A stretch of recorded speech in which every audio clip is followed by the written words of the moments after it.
Welcome back to the module 2 in ABC framework, namely cultivating a balanced reflection. Of course, everything you have learned so far helps prepare you to make positive improvement. Of course, everything you have learned so far helps prepare you to make positive improvements towards achieving your big goals.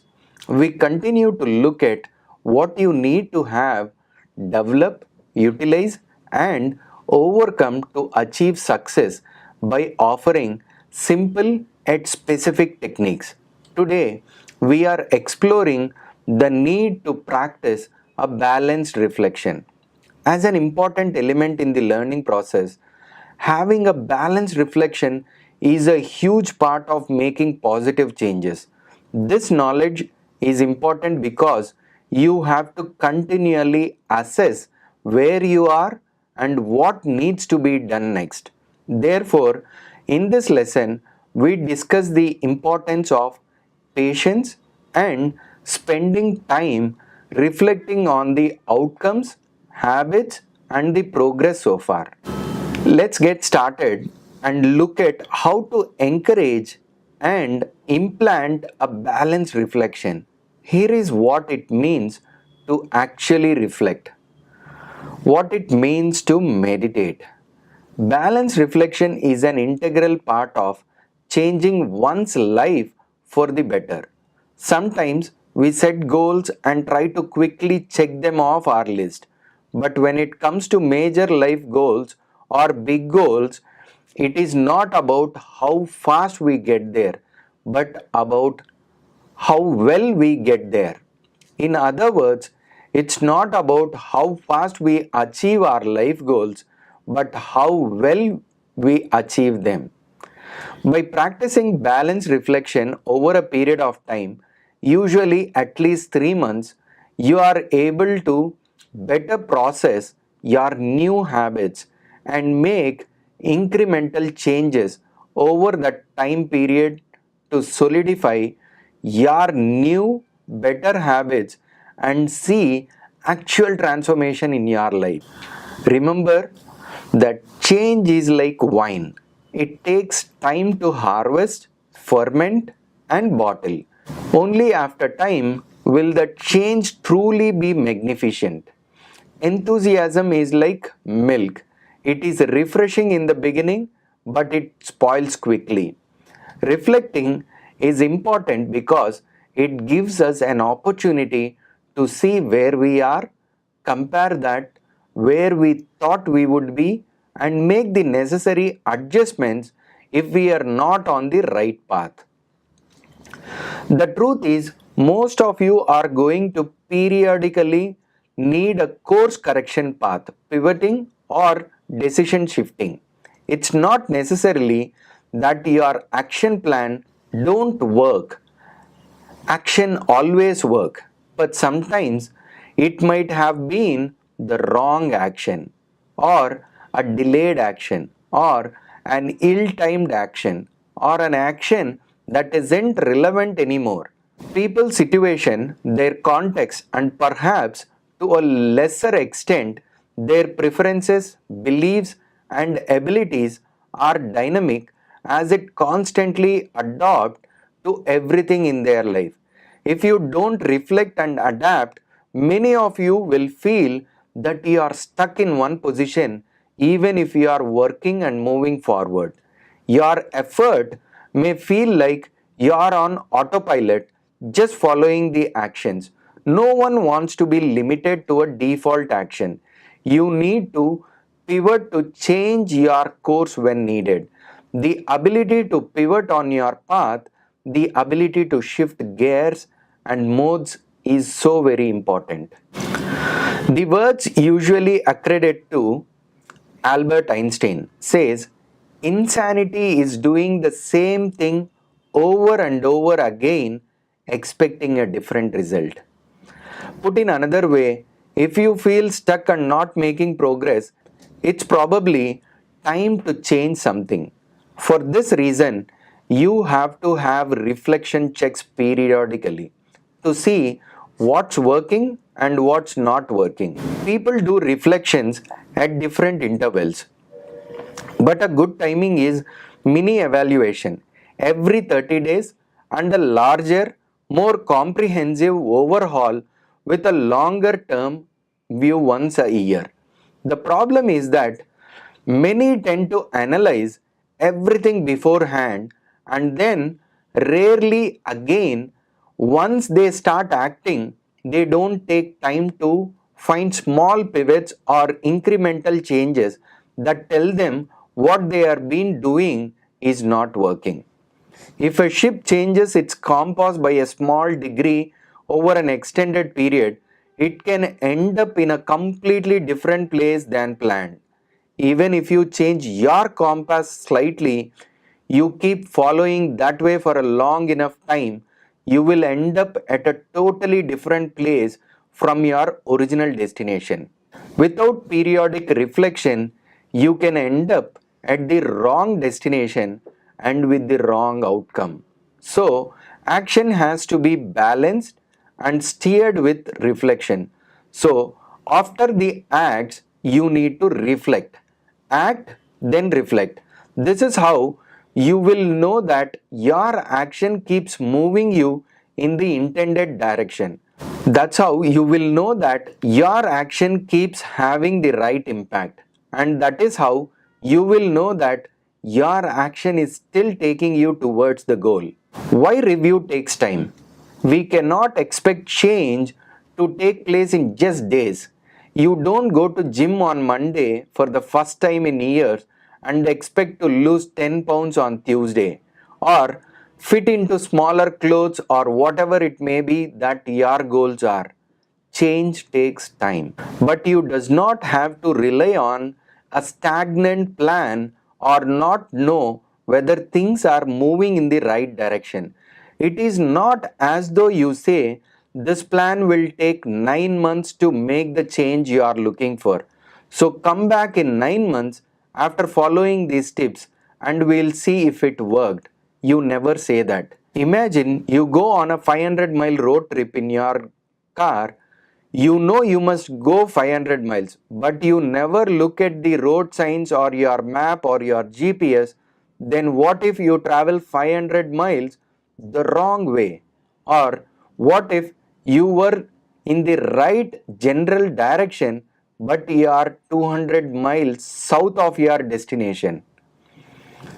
On the flip side, we don't want you to overthink to look for change or progress too often, because changes take effort over time.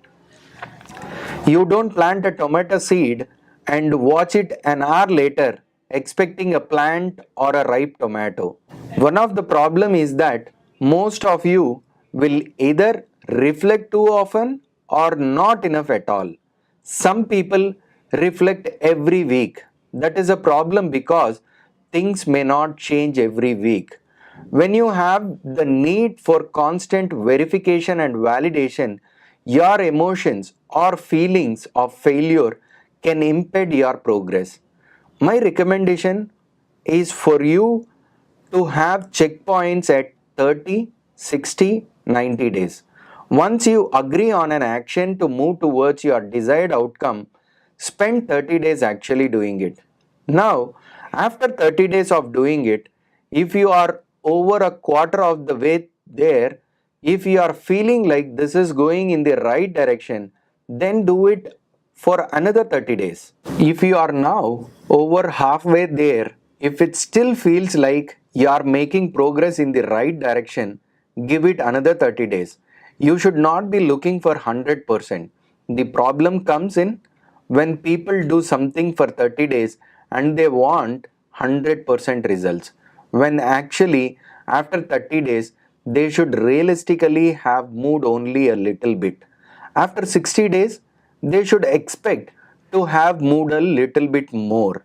And after 90 days, they can move a little bit more. You get the idea. Change not only takes time, but it's usually a slow incremental process. When you break it down like that, your reflection becomes a lot more meaningful and realistic. Because now you are not reflecting and asking why you are not there yet. They are reflecting and saying, this is where I am at now, this is what I have learned so far, this is what went right, this is what went wrong, and this is what I am going to check from now on. This is what I need to do next. This is what I need to change. This is how we are gonna resolve this. The problem is, most people rarely check and adjust at a regular and preset intervals. We are just making it up along the way, recalling through the pain. Another issue that often exists with progress and reflection is if pain or distress is interfering with the ability to work toward a plan. You cannot start the real work when you are still holding on to a lot of pain. You first have to alleviate the pain to manageable levels before implementing changes. You have to work on the pain, then start the improvement process. And that's one of the reasons why new things don't work for so many people, because they never heal the past, they never unlearn bad experiences. When people don't unlearn and they don't heal the past, they can't start something new. Reflect on any significant changes you have been made in your life over a period of time, such as the past year, and ask, what powerful actions have you taken? Why did you take that big action? What made you take it? How did you take it? What were the consequences or outcome for you and others? When you analyze, when you become aware of how you made that change before, you can apply the same mindset again repeatedly with success. And when you understand your unique behavioral signs, you can repeat it, you can recreate a similar scenario. The problem is we keep retesting that which has never worked for us. We keep doing the same stuff we have been doing for a whole year that has not been effective. So make sure that you are only testing new things or recreating these things that have worked before. You want to extract the important lessons from it. Why did you take that action? What made you take it? If something worked, start applying the same principle to different areas of life. Therefore, look back at the moments that have been successful in the past, focus on what has worked previously. Even if you still have the pain and distress, you are not ignoring it. You are aware of the pain, but you are amplifying the good. Notice the difference in ruminating and getting lost in a bad experience and emphasizing small victories. In other words, understand, when reflecting, be aware of the pain but amplify the good. Start building a solid foundation. If something is working, keep it and add to it. If something is not working, delete it and replace it with something different. To stress, if something is working, keep building on it. If something is not working, delete it and replace it with something better. But replace it first. Don't delete something without replacing it first. First replace, then delete. If something is going well, don't remove or replace it. Just add to it and don't ignore it. Now that you appreciate the value of regular reflection to keep steering on the course, as well as emphasizing what has worked before rather than getting lost in prior painful experiences, it is time to conclude our lesson on balanced reflection. Final thoughts before we go. For now, you know that you need to reflect on your progress every 30 days or so. You are aware of that important role that such a balanced reflection plays in keeping yourself on track and motivated. You realize that a balanced reflection gives you the opportunity to adjust plan if something has not worked, as intended. With this important realization, you can ensure that you focus on victories, however small, rather than past and present pain. Then you have the best chance at success and utilizing whatever has worked for you in the past while replacing strategies that have not worked. In the next lesson, we start looking at the C's of the ABC framework with consistent action, the next topic. But before you join the next lesson, don't forget to do the reflection and practical exercises first. Until next time, I'm so excited to be here with you, and let happiness be a choice that's